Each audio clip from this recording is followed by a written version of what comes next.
आपने ऐसे लोग जरूर देखे होंगे जो बहुत ज़्यादा डिमांडिंग है, बहुत ज़्यादा एरोगेंट है और सेल्फ सेंटर्ड है और हर बात पे मैं करते रहते हैं। दोस्तों, ये एक बहुत बड़ी प्रॉब्लम है।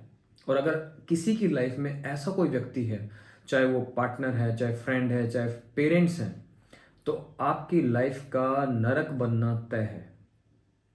जी हाँ दोस्तों, मैं बात कर रहा हूँ एक साइकाट्रिक डिसऑर्डर, एक पर्सनैलिटी डिसऑर्डर जिसको हम कहते हैं narcissistic personality disorder. I am sure आपने ये नाम जरूर सुना होगा। देखिए, हम थोड़ा सा बात करते हैं कि जो शब्द है नार्सिसिज्म, ये कहाँ से आया। देखिए, ग्रीक माइथोलॉजी में एक स्टोरी है। उसमें एक लड़का है जिसका नाम है नार्सिसस। और ये नार्सिसस जो है ये बहुत ही हैंडसम है, सुंदर है। इसको आसपास की महिलाएं बहुत पसंद करती हैं, लड़कियां बहुत पसंद करती हैं, उसको प्रपोज करती हैं, लेकिन वो डिनाई कर देता है, डिक्लाइन कर देता है। और जब आपकी कोई बार बार तारीफ करता है या आपको प्रेज करता है तो कहीं ना कहीं आपको लगता है कि बस मैं ही सब कुछ हूं। तो कहानी ये कहती है कि ये जो व्यक्ति है अपने आप को बहुत सुंदर समझता था, बहुत हैंडसम समझता था। तो एक दिन क्या हुआ कि ये अपने आसपास एक लेक में जाके उस पानी में इसने अपनी परछाई देखी और उस परछाई से यह सम्मोहित हो गया। उसको लगा कि मैं कितना सुंदर हूं। और कहानी ये कहती है कि वो वहां बहुत दिन तक बैठा रहा, उसने खाना पीना छोड़ दिया और एक दिन उसी लेक यानी कि उसी झील में डूब के वो मर गया। और इस तरह से ये शब्द आया नार्सिसिज्म। तो जो नार्सिसस जो लड़का था, उसी से ये डिसऑर्डर बना नार्सिसिस्टिक पर्सनालिटी डिसऑर्डर। तो ये तो हो गई इसके बैकग्राउंड की बात। तो दोस्तों, ये जो नार्सिसिस्टिक पर्सनालिटी डिसऑर्डर के लोग होते हैं उनमें तीन चीजें आपको कॉमनली देखने को मिलेंगी। ये बहुत ही एरोगेंट होंगे, यानी किसी को भी लताड़ देंगे, और बदतमीजी से बात करेंगे, लोगों को क्रिटिसाइज करेंगे। दूसरा, ये सेल्फ सेंटर्ड होंगे। तीसरा, ये डिमांडिंग बहुत होंगे। डिमांडिंग का क्या मतलब है कि मैंने आपको फोन किया, आपने उठाया क्यों नहीं, मैंने आपको वहां आने के लिए बोला था पर आप वहां क्यों नहीं थे। सपोज कि आपको बोला गया कि आपको रेलवे स्टेशन पे B6 कोच के सामने खड़े रहना है, लेकिन आप थोड़ा सा दूर खड़े थे, तो वो इस बात पे भी बहुत नाराज हो जाएंगे। आपके घर कोई छोटा मोटा पॉलिटिशियन या कोई भी एक रिस्पेक्टेड, सो कॉल्ड रिस्पेक्टेड आदमी आया और उसको आपकी रिस्पेक्ट करने का अंदाज पसंद नहीं आया, तो वो उस पर भी नाराज हो सकता है, अगर वो नार्सिसिस्टिक पर्सनैलिटी डिसऑर्डर का पेशेंट है। अगर कोई फंक्शन है और आपने उसको फर्स्ट रो में नहीं बिठाया, आपने उसको सबसे पहले कॉल नहीं किया, तो उस बात पे भी नाराज हो सकते हैं। ये बहुत ही डिमांडिंग लोग होते हैं। तो ये तीन मुख्य बातें इस तरह के डिसऑर्डर में देखने को मिलती हैं। देखिए, इसका जो प्रेवलेंस की अगर हम बात करें तो हर 100 में से लगभग 5 से 6 लोग इस बीमारी से ग्रसित हैं। और इनके जो मुख्य मुख्य लक्षण हो सकते हैं ना, उनकी हम बात करेंगे। लेकिन ये जो बीमारी है ये पुरुषों में महिलाओं की तुलना में ज़्यादा है। महिलाओं में भी ये बीमारी हो सकती है, लेकिन पुरुषों में ये महिलाओं की तुलना में ज़्यादा होती है। अगर हम इनके कुछ सिम्टम्स की बात करें कि मोटे मोटे सिम्टम्स क्या क्या हैं, तो वो मैं आपको बताता हूँ। पहला जो इसका सिम्टम है वो ये है कि ये अपने आप को बहुत इंपॉर्टेंट समझते हैं और इनको कांस्टेंट और लगातार क्या चाहिए, तारीफ चाहिए। अगर आपने इनकी तारीफ नहीं की, इनको प्रेज नहीं किया, तो इनको बहुत बुरा लगता है। तो पहला लक्षण इनका ये है। दूसरा, इनको लगता है कि ये स्पेशल लोग हैं, इनको स्पेशल ट्रीटमेंट मिलना चाहिए।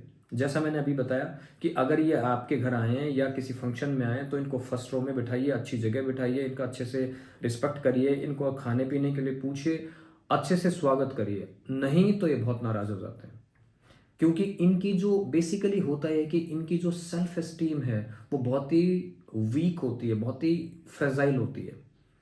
जो बेसिक अंडरलाइंग पैथोलॉजी है ना, जो बेसिक अंडरलाइंग प्रॉब्लम है वो ये है कि इनको अपनी सेल्फ एस्टीम को लेके बहुत ज़्यादा इनसिक्योरिटी रहती है, अपनी आइडेंटिटी को लेके बहुत इनसिक्योरिटी रहती है।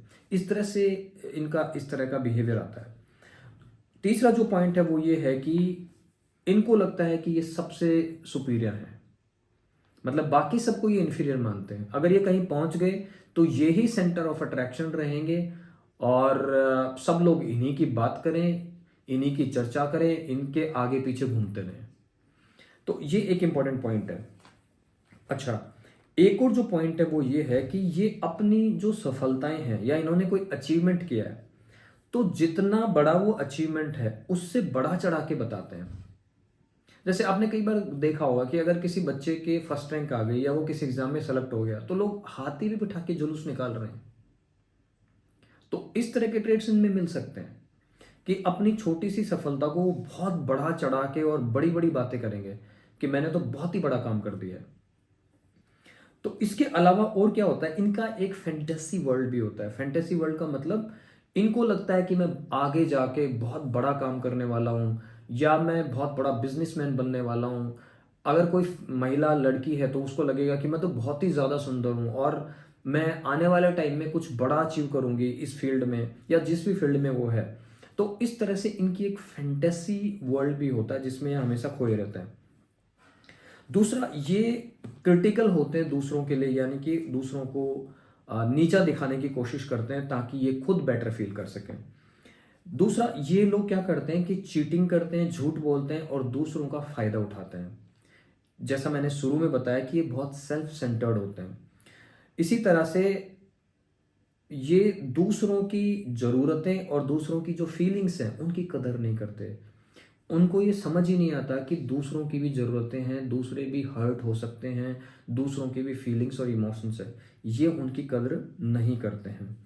ये दूसरों से जलते बहुत हैं और उसके पीछे लॉजिक ये देते हैं क्योंकि लोग मुझसे जलते हैं इसलिए मैं उनसे जलता हूँ, ये उनका लॉजिक होता है। एक्चुअली ये बोलेंगे क्या कि वो मुझसे जलते हैं इसलिए मेरा ऐसा बिहेवियर है, जबकि होता उल्टा है। इसी तरह से जैसा मैंने बताया बहुत एरोगेंट होते हैं और इनको हर चीज़ जो है ना वो बेस्ट चाहिए।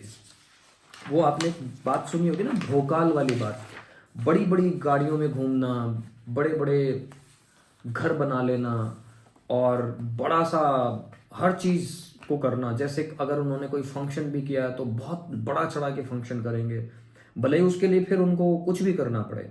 मैं ये नहीं कह रहा हूँ कि ये कर नहीं सकते हैं, ये अपने फील्ड में अक्सर माहिर होते हैं, चाहे वो कोई भी फील्ड हो। अगर एक बिजनेस में कोई व्यक्ति है तो हो सकता है कि वो बहुत ही बेहतरीन बिजनेसमैन हो।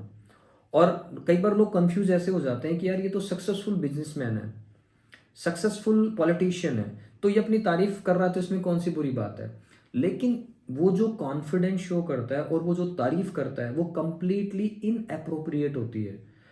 जैसी तारीफ वो कर रहा है उससे रियलिटी से थोड़ा ऊपर होता है वो, और थोड़ा क्या बहुत ऊपर होता है।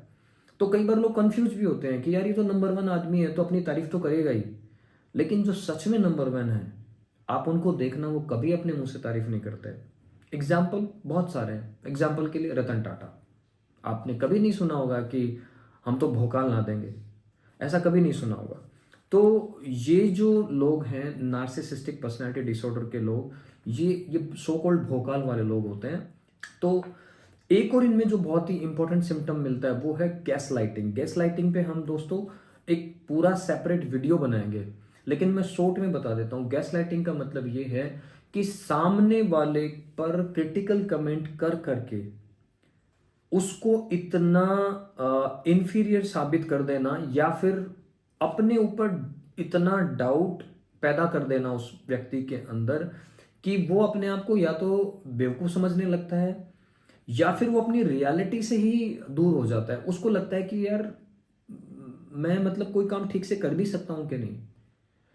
उनको अपनी रियलिटी पे ही डाउट होने लगेगा। एग्जाम्पल के तौर पे मैं बताता हूँ कि जैसे सपोज कि एक हस्बैंड है और उसने देखा कि उसकी वाइफ के हाथ से कोई ग्लास छूट गया और गिर गया। अब ये बंदा कमेंट करेगा कि यार तुम तो मतलब एक ग्लास तक ठीक से होल्ड नहीं कर सकती, तुम कर क्या करोगे क्या तुम जिंदगी में, तुमसे कुछ नहीं हो सकता लाइफ में, you are good for nothing. वो इस तरह के कमेंट करेगा जरा सी बात पे। अगर सपोज कि उनसे कभी कोई नुकसान हो गया तो वो ऐसे बोलेगा कि मतलब आपकी जिंदगी का तो कोई मतलब ही नहीं है, आपसे तो इतना सा भी नहीं हुआ। तो वो उस बात को बहुत ही बढ़ा चढ़ा के और इस तरह से प्रेजेंट करेगा कि सामने वाले को लगेगा कि भाई मेरी तो मतलब मैं कुछ कर ही नहीं सकता, मेरी कोई औकात नहीं है, वैल्यू नहीं है। इस तरह से इसको बोलते हैं हम गैस लाइटिंग। तो इस तरह के सिम्टम्स इस तरह के लोगों में मिलते हैं। ये है नार्सिसिस्टिक पर्सनालिटी डिसऑर्डर। आगे हम वीडियोस में हम ये भी डिस्कस करेंगे कि इस तरह के लोग अगर आपकी लाइफ में है तो उनको डील कैसे करना है और ये समस्या आखिर होती क्यों है, और अगर हो गई है तो फिर हम कैसे बचें, इन सब की बात हम आगे के वीडियोज़ में करेंगे। पर उससे पहले मैं आपसे रिक्वेस्ट करूंगा कि इस तरह के वीडियो जो मेंटल हेल्थ से जुड़े हुए हैं उनको आप लाइक करें, शेयर करें और हमारे चैनल को सब्सक्राइब करें, सो दैट ज़्यादा से ज़्यादा लोगों तक इस तरह की यूजफुल इंफॉर्मेशन जो है वो उनके पास पहुंचे। Thank you very much.